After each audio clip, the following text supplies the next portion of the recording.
bienvenue sur Doctrine Apostolique. Merci de vous connecter encore une fois sur notre chaîne d'exploration de la parole de Dieu. Et sans aucun autre délai, nous allons plonger dans la matière. Je vous ai laissé un peu en suspense lors de la dernière diffusion. Et nous avions parlé de Lot qui a reçu les deux anges. Et maintenant, bon, les deux anges sont chez lui. Il y a la foule qui s'est précipitée à la maison et il réclame ces deux anges pour qu'ils puissent avoir des rapports sexuels avec ces deux personnes. Pour eux, bon, ce sont juste deux hommes, mais la ville était tellement dépravée, était tellement perverse que non seulement il y avait comment on dit ça, l'homosexualité, mais il y avait aussi la pédophilie. Et laissez-moi vous dire ceci. Ça, c'est toujours comme ça que les choses se succèdent. Quand on commence à tolérer une chose, l'autre va aussi venir par la suite. Maintenant, il y avait aussi la pédophilie et il y avait aussi cet libéralisme, c'est-à-dire les actes sexuels pouvaient se faire en public, en groupe, sans problème pour eux, mais cela a déplu à Dieu. Alors, Lot veut intervenir pour calmer la foule. Il est sur le point de se faire agresser alors que les anges le tirent dans la maison et il frappe d'aveuglement la foule. Mais malgré cet aveuglement, ces gens se donnent beaucoup de mal pour chercher la porte. Et c'est là où nous nous étions arrêtés la dernière fois. Et au verset 12, le 12e verset nous dit ceci, encore une fois Genèse chapitre 19, pardon. Le 12e verset nous dit, alors ces hommes dirent à Lot, qui as-tu encore ici? Gendre, fils, fille, et tout ce qui est à toi dans la ville, fais tout sortir de ces lieux. Car nous allions détruire ces lieux, parce que le cri contre ses habitants est grand devant l'Éternel, et l'Éternel nous a envoyés pour le détruire. Au verset 14, alors Lot sortit et parla à ses gendres qui avaient pris ses filles, et leur dit, levez-vous, sortez de ces lieux, car l'Éternel va détruire la ville. Mais ses gendres crurent qu'il se moquait. Aux yeux de ses gendres, c'est comme si quelqu'un qui faisait une plaisanterie. Et ça parle volume de quelle était vraiment la condition de Lot, la condition spirituelle. Imaginez-vous un peu le beau-père qui vient vous parler d'une chose aussi importante. Il dit, Dieu va détruire cette ville demain, sortons d'ici. Et là, ces gendres pensent qu'il plaisante. Je me suis toujours posé la question, pourquoi est-ce que ces gendres ont pensé qu'ils plaisantaient? Je ne sais pas, je ne sais pas vraiment, mais j'ai commencé à explorer certaines hypothèses et je me suis dit ceci. Regardez, si vous et moi étions la veille en train de danser au disco, boire au bar ou faire des activités que Dieu n'approuve pas, et que le lendemain je vienne vous dire que Dieu m'a dit, sûrement que votre réaction va être, quand est-ce qu'il t'a parlé? Vous voyez, d'où l'importance de notre témoignage. Nous devons préserver notre témoignage, parce que c'est notre témoignage qui va appuyer le dire maintenant de nos bouches. Si nous n'avons pas de témoignage, nous allons devoir beau parler, mais on risque de ne pas être pris au sérieux. Et c'est ce qui est arrivé à Lot ici, malheureusement. Et il a donné l'avertissement à ses gendres. Ses gendres se sont dit, tu plaisantes. Et le verset 15 nous dit, et dès que l'aurore se leva, les anges pressèrent Lot en disant, lève-toi, prends ta femme et tes deux filles qui se trouvent ici, de peur que tu ne périsses dans le châtiment de la ville. J'ai toujours posé cette question quand j'enseigne sur ce verset. J'ai toujours dit, il y a un mot qui n'a pas sa place dans ce verset. Il y a un mot qui ne devait pas se retrouver dans ce verset. Bien sûr, je peux laisser la question en suspense, mais je ne pense pas que ce serait une bonne idée. Je vais vous donner la réponse. La réponse, c'est ce mot ou ce verbe précère. Les anges pressèrent Lot. Certaines versions, la version Louis II va nous dire, les anges insistèrent auprès de Lot. Ils pressèrent Lot en disant, lève-toi, prends ta femme. En d'autres termes, si les anges ont dû insister, c'est parce que Lot hésitait à partir. Maintenant, la question est celle-ci. Comment expliquer son hésitation? Il a vu les anges, il les a reconnus comme étant des anges, il a insisté pour que ces anges viennent chez lui, il s'est dressé devant la porte pour interdire aux gens ou empêcher que ces gens fassent ce qu'ils voulaient avec les anges. Il a vu les anges frapper d'aveuglement à la foule qui était dehors. Il est sorti pour aller avertir ses gendres, mais malgré tout cela, lorsque vient le temps de sortir de la ville, Lot hésite. Ça suscite des sérieux questionnements en ce qui concerne vraiment l'état spirituel de Lot. Et regardez, le verset 16 renchérit en disant « Et comme il tardait, ces hommes le prirent par la main. » Littéralement, ils l'ont saisi par la main et l'ont tiré hors de cette ville. Ces hommes les prirent par la main. Ils prirent aussi par la main sa femme et ses 2 filles parce que l'Éternel voulait l'épargner et ils l'amenèrent et le mirent hors de la ville.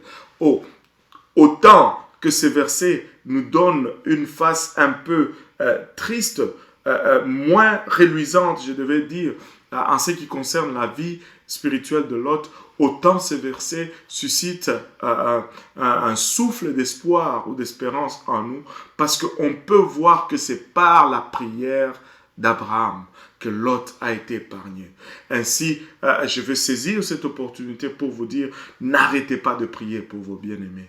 N'arrêtez pas de frapper à la porte du ciel pour vos bien-aimés. N'arrêtez pas de prier pour vos amis. N'arrêtez pas d'intercéder pour vos familles parce que la prière est efficace et la prière fonctionne.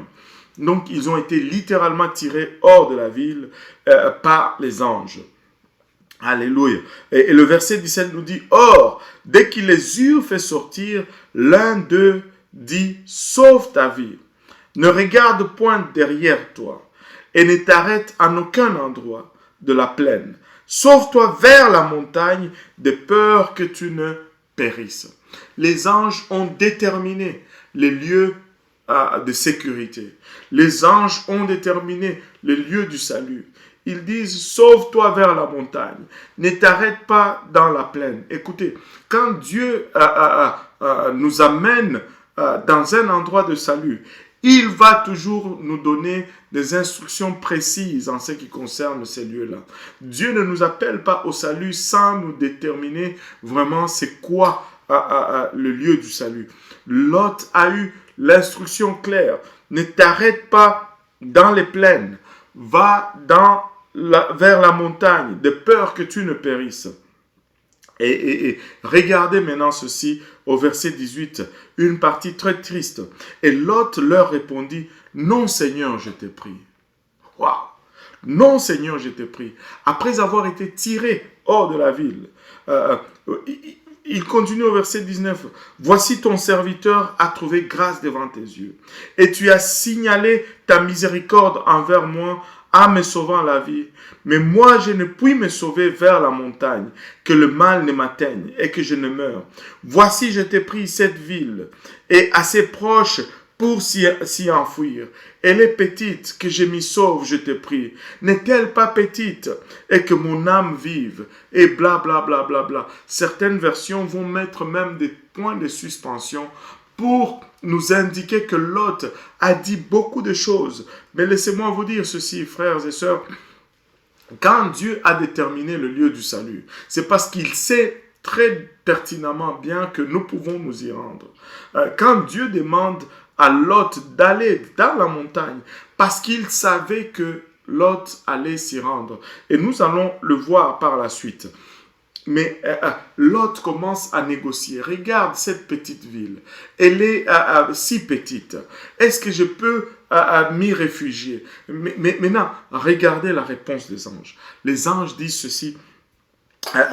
Et il lui dit, voici, je t'accorde encore cette grâce de ne point détruire la ville dont tu as parlé. Donc, en d'autres termes, cette ville devait être aussi détruite. Mais parce que Lot ne voulait pas aller au lieu où Dieu lui a indiqué, il voulait s'arrêter dans cette ville. Là, les anges lui disent, ok, parce que tu l'as demandé, on ne va pas détruire cette ville. Écoutez, des fois, nous voulons négocier avec Dieu. Laissez-moi vous dire ceci. Quand tu négocies avec Dieu, tu es toujours perdant.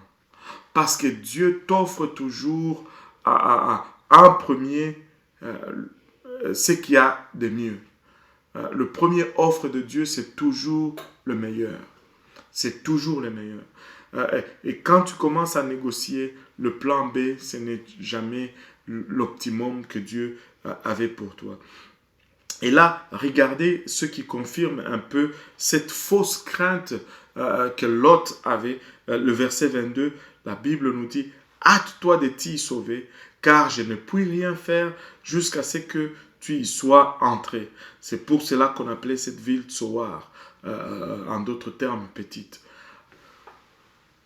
Techniquement, le son de cloche pour la destruction de Sodome et Gomorrhe, c'était l'arrivée de Lot au lieu de sécurité ou au lieu de sûreté. Du temps que Lot n'était pas encore arrivé à un lieu sûr, la destruction de Sodome et de Gomorrhe n'allait pas commencer. Et lorsqu'il a déplacé le lieu de sécurité de la montagne, je vais faire une petite illustration. Mettons que ça c'est Sodome et Gomorrhe, ça c'est Tsoar, et là sont les montagnes. Lot négocie avec les anges ici. Il dit, je ne peux pas me rendre là, c'est trop loin. Et si je m'arrêtais juste ici? Et cette ville était aussi pour être détruite. Et là, Dieu dit, ok, on ne va pas la détruire, mais hâte-toi de t'y rendre parce que je ne peux rien commencer du temps que tu n'es pas encore arrivé. Donc, s'il avait décidé, s'il avait accepté d'aller jusque-là, les anges n'allaient pas commencer à détruire jusqu'à ce qu'il arrive à la montagne. En d'autres termes, c'est lui qui a, au fait, avancé l'heure de la destruction de Sodome et de Gomorrhe. Et des fois, nous allons négocier pour rien. Mais si nous apprenons juste à obéir à Dieu, nous allons nous éviter beaucoup de circonstances inutiles. Et là, les anges lui disent, hâte-toi de t'y sauver au verset 22, car je ne puis rien faire jusqu'à ce que tu y sois entré. C'est pour cela qu'on appelle cette ville Tsoar. Et le verset 23 nous dit, comme le soleil s'est levé sur la terre, Lot entra dans Tsoar. Alors l'Éternel fit pleuvoir sur Sodome et sur Gomorrhe du soufre et du feu de la part de l'Éternel du haut des cieux. Et il détruisit ces villes et toute la plaine et tous les habitants des villes et les germes de la terre. Alléluia. Et regardez maintenant un verset intriguant ici, le verset 26. Mais la femme de Lot regarda derrière elle et elle devint une statue de sel. Quelle tristesse! Quelle tristesse! Est-ce que cette femme devait-elle périr comme ça? Nous allons trouver la réponse dans notre étude prochaine. Pour aujourd'hui, on va s'arrêter là. Lot arrive dans Sodome et Gomorrhe et la destruction commence et on nous dit, la Bible nous dit comme ça que la femme de Lot a péri. Elle devient une statue de sel parce qu'elle a regardé derrière elle. Et on va voir si Lot pouvait échapper à cela. D'ici là, je vais vous laisser. On va se laisser sur ceci. Encore une fois, je vais vous encourager à persévérer dans la prière, à persévérer dans la lecture de la parole de Dieu. Si vous avez des questions, n'hésitez pas à nous contacter. Vous pouvez nous envoyer vos questions au courriel qui est mentionné dans le commentaire. Et surtout, abonnez-vous. Et voilà, que le Seigneur vous bénisse et à très bientôt. Au revoir.